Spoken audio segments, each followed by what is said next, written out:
Masechet Yoma, traité Yoma, Daf Memdalet, fait numéro 44. Nous sommes à la fait 43, la dernière ligne, Tanu Rabanan. Le sage a enseigné dans une braïta.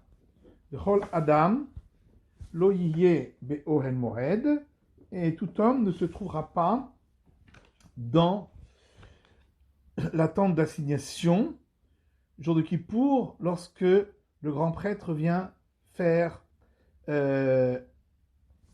l'encens, vient brûler l'encens dans le Saint des Saints. Yachol afilu be'azara, si le verset n'avait dit uniquement aucun homme ne sera, j'aurais pu croire que même sur le parvis, il ne devrait y avoir personne. Tamulement be'ohel moed. C'est pourquoi le verset a rajouté dans la tente d'assignation. En yela be'ohel moed chez Bemidbar. De ce verset, je ne tire que pour la tente d'assignation qui était dans le désert. Shiloh ou Bet Olamin Minayin. Lorsque le tabernacle se trouvait à Shiloh, où là les murs étaient en bâti, ainsi que au temple où c'était un palais, Minayin, d'où sait-on que là aussi personne ne devait se trouver à l'intérieur. Tamuloma Bakodesh, c'est pourquoi le verset continue en disant, lorsqu'il fait la purification dans le sanctuaire. Donc ça s'applique à tous les sanctuaires. Mais de ce verset, je n'apprends que pour le moment où il va brûler l'encens. Tout le sait-on que c'est aussi pour lorsqu'il va faire l'aspersion des sangs à l'intérieur du Saint des Saints. C'est pourquoi le verset a dit lorsqu'il rentre pour faire la kapara, pour apporter l'expiation. Or, l'expiation, c'est principalement le sang. Alors, de ce verset, je n'apprends que lorsqu'il rentre et qu'il est occupé à cela. D'où est-ce que je sais que c'est également lorsqu'il est dans le chemin pour sortir. C'est pourquoi le verset rajoute jusqu'à ce qu'il soit sorti. Le verset termine en disant, il apportera l'expiation pour lui, pour sa maison et pour toute l'assemblée d'Israël. Kaparato, kodebet le kaparat beto. Ça revient ici, selon cette explication, au vidouille, lorsque il faisait le vidouille pour lui-même. Alors, d'abord, il le faisait en premier pour lui-même, avant de le faire pour sa femme. Et ensuite, ensuite, la confession pour sa femme passait avant celle pour ses frères les prêtres. La confession pour ses frères les prêtres passait avant celle pour toute l'assemblée d'Israël. Amarma. Alors on reprend les explications de cette braïta. De ces versets, au départ, je n'aurais appris que pour le moment où il va brûler l'encens. Comment on voit dans ce verset qu'on parle de l'encens? Amarava, Ravadi, Vechanama Ravitzrak Baravdimi, et ainsi a dit Ravitzrak Baravdimi, Vechanama Ravel Azar, et ainsi a dit Ravel Azar. Amarkra, le verset dit, Vechiper Baado Vaad Beto, Vaad Kol Kehal Israël. Donc à la fin du verset, il apportera l'expiation pour lui-même, pour sa maison et pour toute l'assemblée d'Israël. Quelle est l'expiation qui est valable et pour lui, et pour sa maison, et pour ses frères, les prêtres, le Chol Kehal Israël, et pour toute l'assemblée d'Israël? Et Veomer Zak et Toret. Bien sûr, c'est l'encens qui a porté expiation pour tous. Ou Ktoret Mechaperet. Est-ce que l'encens apporte une expiation? Oui, exactement. De Atane Rabbi Hanania, parce que Rabbi Hanania a enseigné dans une braïta. La Manolik Toret chez Mechaperet, nous avons appris que l'encens apporte expiation. Chez Neymar, puisqu'il est écrit Vaïtel Taketoret Vaïchaper Alaam, qu'Aaron est allé amener l'encens pour expier sur le peuple. Le Tana de Rabbi Ishmael, il y a un enseignement de braïta de la maison d'études de Rabbi Ishmael. Alma Ketoret Mechaperet, sur quoi l'encens apporte l'expiation? Allah Shonara, sur la médisance. Il y a beau d'avoir chez Bechashai, que vienne quelque chose qui est fait en secret, c'est-à-dire l'encens, comme on le verra, et qu'il vienne apporter l'expiation sur un acte qui a été fait en secret, c'est la médisance. Tanatam, il y a une Mishnah ailleurs qui dit Porshim mi ben haolam ve la misbeach b'shat haktara. Donc, on doit quitter l'endroit qui se trouve entre le hall du grand palais du temple et l'autel à l'extérieur au moment où on brûle l'encens. Et ça, c'est pour toute l'année, même. Parce qu'en vérité, quand le verset a parlé chez nous du service de Kippour, c'est valable également pour tout ce qui est fait à l'intérieur. Donc, toute expiation qui est faite à l'intérieur de la tente d'assignation, comme l'encens, il faut que on quitte cet endroit. Et les sages ont rajouté qu'on doit même quitter l'endroit qui se trouve entre le hall du grand palais du temple et l'autel des sacrifices à l'extérieur, de peur qu'on en vienne à se trouver à l'intérieur de la grande salle du temple lorsque il brûle les encens. Rabbi Elazar dit, ce qu'on a dit que les sages ont interdit de se trouver dans cet endroit qui se trouve entre le hall et l'autel à l'extérieur, c'est seulement lorsqu'on va brûler l'encens dans la première salle du temple, c'est-à-dire tous les jours. Mais lorsqu'on va brûler l'encens à l'intérieur de l'intérieur, dans le Saint des Saints, par le grand prêtre le jour de Kippour, on doit donc quitter la première salle du temple, ça c'est une obligation de la Torah, comme on l'a vu. Par contre, les sages n'ont pas institué qu'on quitte l'endroit qui se trouve entre le hall et l'autel à l'extérieur, parce que c'est déjà trop éloigné de l'endroit où on est en train de brûler l'encens. Motif Ravada Barava Vamrela Kedi. Ravada Barava objecte, et certains disent c'est une objection anonyme, et à partir d'une braïta qui dit Rabbi Yossi Omer que Shem Sheporshi Ben Haolam et la Misbeach B'Shat Haktara. Rabbi Yossi dit de la même manière qu'on doit quitter l'endroit qui se trouve entre le hall et l'autel à l'extérieur au moment où on brûle l'encens, car Porshim B'Shat Matan par Kohen Mashiach ou par Elem Davar chez le Sibour.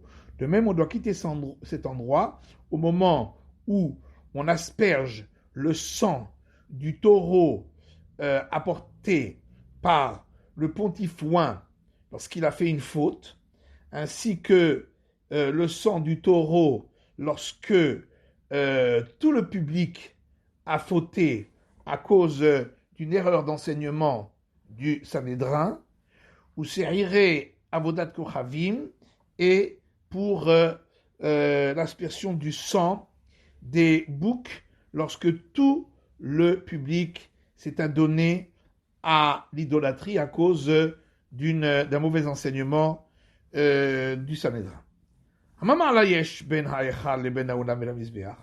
Dans ce cas-là, quelle différence entre quel niveau de supériorité y aurait-il pour ce qui concerne la première salle du palais du temple et l'endroit qui se trouve entre le hall et l'autel à l'extérieur, au niveau de quitter cet endroit? C'est que lorsqu'on est dans la grande salle du palais du temple, on doit la quitter, que ce soit au moment où on apporte, on fait brûler l'encens dans le Saint des Saints, ou qu'on ne fasse pas brûler l'encens dans le Saint des Saints, c'est-à-dire, d'après ce que la Gemara veut dire ici, lorsqu'on va y asperger du sang de sacrifice, ou même Haolam de la Misbeach, alors que lorsqu'on est entre le hall d'entrée et l'autel qui se trouve à l'extérieur pour les sacrifices, on doit s'en écarter que lorsqu'on brûle l'encens à l'intérieur du Saint des Saints, et c'est tout. En tout cas, on voit d'ici qu'on doit quitter cet endroit lorsqu'on fait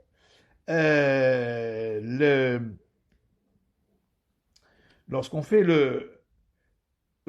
brûler l'encens dans le Saint des Saints. Et c'est pourquoi on a demandé quelle est alors la différence entre cet endroit-là et la première salle du temple. Donc forcément, on parle de l'encens qu'on brûle dans les saints des saints. Donc question contre Rav Elazar qui disait que les sages n'ont pas institué de s'écarter de cet endroit quand on fait brûler l'encens dans le saint des saints. Et la Gemara dit non. Là, ici, la Braïta parle de l'encens qu'on fait brûler dans la première salle du palais du temple. Yachiyama Ma'ala, Vetulo. Alors si c'est ainsi, alors il y a seulement cette différence entre les deux endroits, et pas plus. Haïka Ma'ala Dilu Me'echal Parché Ben Mishat Aktara Dide, Ben Mishat Aktara Delifne Velifnim, Veilum Ben Aolam Menes Verlo Parché, la Mishat Aktara Dehechal. Eh bien, une autre grande différence, c'est que on doit quitter la première salle du temple, que ce soit lorsqu'on fait brûler l'encens à l'intérieur de cette salle, ou que ce soit lorsqu'on a fait brûler dans le Saint des Saints, alors que l'espace qui se trouve entre le hall et l'autel à l'extérieur, on ne doit le quitter que lorsqu'on fait brûler l'encens dans la première salle du palais du temple. Hakatani. La Gemara dit, mais c'est ça justement la réponse de la Braïta. Que lorsqu'on est dans la première salle du palais du temple, on doit la quitter, que ce soit lorsque on fait brûler l'encens dans cette salle-là, ou que ce soit si on fait brûler pas dans cette salle, c'est-à-dire dans le Saint des Saints. Alors que dans l'espace qui se trouve entre le hall du palais du temple et l'autel à l'extérieur, on doit le quitter que lorsqu'on fait brûler l'encens dans la première salle du palais du temple. Vaïka Amarala, la Gemara dit, mais alors il y a encore une autre différence.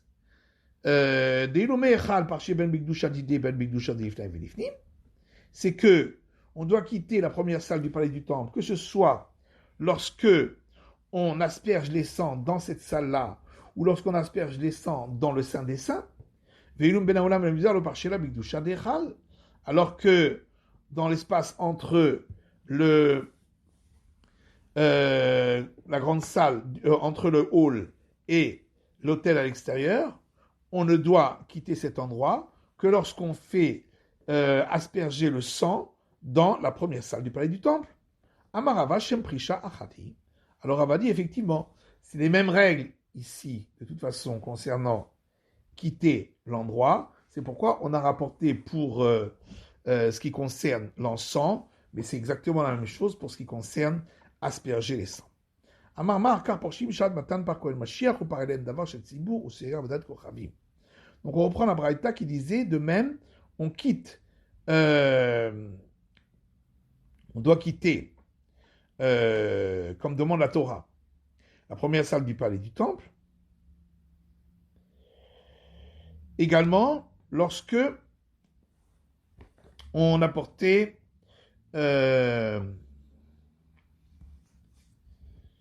non, c'est ce que disait la Braïta. On doit quitter même, selon les sages, l'endroit qui se trouve entre le hall et l'autel à l'extérieur, lorsque on aspergeait le sang du taureau du pontifoin et celui du taureau lorsque le Sanhédrin a donné un enseignement qui n'était pas juste et toute l'assemblée a fauté, ou pour le sang des boucs lorsque toute l'assemblée a fauté en s'adonnant à l'idolâtrie par la faute d'un enseignement erroné du Sanhédrin. D'où sait-on cela?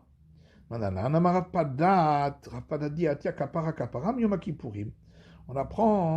à partir du verset qu'on a rapporté qui concernait les jours de Kippour, on a parlé d'expiation et ici aussi c'est une expiation.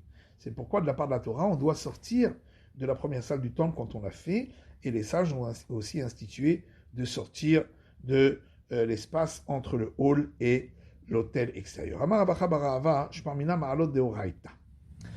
Barava dit, d'ici nous apprenons que les différents degrés de sainteté, dans la Mishnah parle dans le premier chapitre du traité Kélim, pour les différents espaces dans le temple, ces degrés-là, on les a appris de par la Torah, et c'est une tradition que nous avons depuis Moïse au Sinaï. D'Isakadatar des Rabbanan, Car si tu dis que la différence de sainteté n'est que d'ordre rabbinique, pourquoi a-t-on donc demandé de quitter l'endroit qui se trouve entre le hall et l'autel lorsqu'on fait l'encens à l'intérieur de la grande salle? Dilma mikrou ve'aile, de peur que on risquerait de rentrer à l'intérieur de cette salle. Mikula Hazarana Minifreshu, à ce moment-là, puisque de la part de la Torah, c'est le même degré de sainteté avec l'ensemble du parvis des prêtres, à ce moment-là, de tout le parvis des prêtres, on devrait s'écarter. Dilma Mikrouvaïlou, de peur qu'on entre à l'intérieur de la première salle du temple, du palais du temple. L'Agma répond Ben Aolam et la Misbéa, Kevon et Novsik Midé, Minkera Milta. Lorsqu'on est entre le hall et l'autel à l'extérieur, à partir du moment où il n'y a rien qui sépare avec la première salle du palais du temple, les gens ne vont pas prêter attention qu'ils entrent dans un autre espace et risqueraient d'y entrer. À Zara, par contre, lorsqu'on est dans le parvis derrière, puisqu'il y a l'autel extérieur qui lui fait une séparation, mais les gens se rendent compte qu'ils sont allés dans un autre espace, et pourquoi il y a moins de risques. Rava dit, de l'enseignement ici, nous apprenons que la sainteté du hall d'entrée du grand palais du temple et celle de la première salle, c'est la même. Dis ça qu'à la Tarshtek Dushot Ninou. Car si tu dis que, de par la Torah, ce sont deux saintetés différentes, Ulam Goufé Xera, alors les sages auront déjà institué de ne pas se trouver, de quitter le hall lorsque on fait l'encens dans la première salle, Veniko Venixor Xera l'Xera, et on va faire encore une deuxième institution des sages, d'interdire également de se trouver dans l'espace entre ce hall et l'autel extérieur. L'Agma dit non, pas forcément. On peut dire que le hall lui-même et l'espace qui se trouve entre le hall et l'autel extérieur, c'est la même sainteté. Et c'est pourquoi c'est la même institution des sages de la quitter. Et alors que entre la première salle du palais du temple et le hall, ce sont deux saintetés différentes. La Mishnah disait que tous les jours, lorsqu'il prenait les braises pour l'encens, il le faisait avec une pelle en argent. Maïtama, pourquoi une en argent? La Torah Hassan Mamonan chez Israël, parce que nous avons vu que la Torah a eu pitié des biens d'Israël.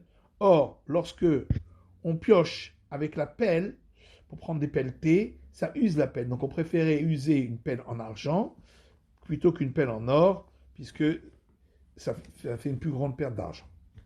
Par contre, le jour de Kippour, le grand prêtre prenait la pelletée avec une pelle en or. C'est avec cette pelle qu'il faisait entrer les braises dans le Saint des Saints. Maïtama, pourquoi avec la même pelle ici? Mishum Chulsha de Kohen Gadol, pour prendre en compte de ne pas fatiguer encore plus le grand prêtre. Donc la Mishnah disait que chaque jour, on prenait une pelletée avec une pelle qui comprenait 4 caves et on déversait les braises dans une autre qui en comportait 3. Tanan et Pazrulo Kav Gechalim. La Braïta dit que donc un cave, c'était un volume qui fait environ 2 litres, de braises s'éparpillaient sur le sol, Mechabdan et Hama, et on les balayait pour les déverser dans la rigole qui traversait le parvis du temple. Tanichada cave. Il y a une braïta qui dit c'est un cave qui se déversait sur le sol. Vetaniaïda kabaïm. Une autre braïta dit 2 caves. Mishlama ardetani cave. Alors on comprend la braïta qui dit un cave. Rabanan, c'est la vie des sages qu'on a vu maintenant. Et la ardetani kabaïm mani. Mais celle qui a dit 2 caves, c'est la vie de qui? Lo Rabanan, ni les sages, puisque eux on a vu c'est un cave. Et lo Rabbi Yossé, ni Rabbi Yossé, puisque d'après lui, il prenait les braises avec une pelle qui comportait une CA, donc 6 caves, et il est déversé dans une autre qui en comportait 3. Donc il y a 3 caves qui tombaient par terre. Amar Frizda, Rabbi Shmuel ben Rabbi Yochanan ben Berokahi. Il a dit, c'est la vie de Rabbi Shmuel, fils de Rabbi Yochanan ben Beroka. Et Tania, Rabbi Shmuel ben Rabbi Yochanan ben Beroka, Omer, Kayen Vraïta qui dit, Rabbi Shmuel, fils de Rabbi Yochanan ben Beroka dit, Michel Kabaim Aya Machnis. Il faisait entrer dans le palais du temple une pelle de 2 caves. Donc, la première était de 4, on déversait dans une de 2, et c'était 2 caves qui tombaient bien par terre. Ravashi Amar Aflutema Rabbi Yossé. Ravashi dit, on peut même dire que c'est la vie de Rabbi Yossé. Vachikama, voilà ce que, ici, ce qu'a voulu dire la Mishnah, en parlant de Rabbi Yossé, chaque jour, il prenait une pelletée avec une pelle qui contenait une CA de la mesure du désert, qui fait 5 caves. Puis il déversait les braises dans une pelle qui en comportait 3, donc ça faisait 2 qui tombaient par terre. Alors la Mishnah dit que chaque jour, la pelle était lourde. Et ce jour-là de Kippour, elle était légère. Chaque jour, les parois de la pelle étaient épaisses, Vayom Rach. Et le jour de Kippour, fine, pour ne pas fatiguer le grand prêtre. Chaque jour, le manche de la pelle était court, Vayom Aruka.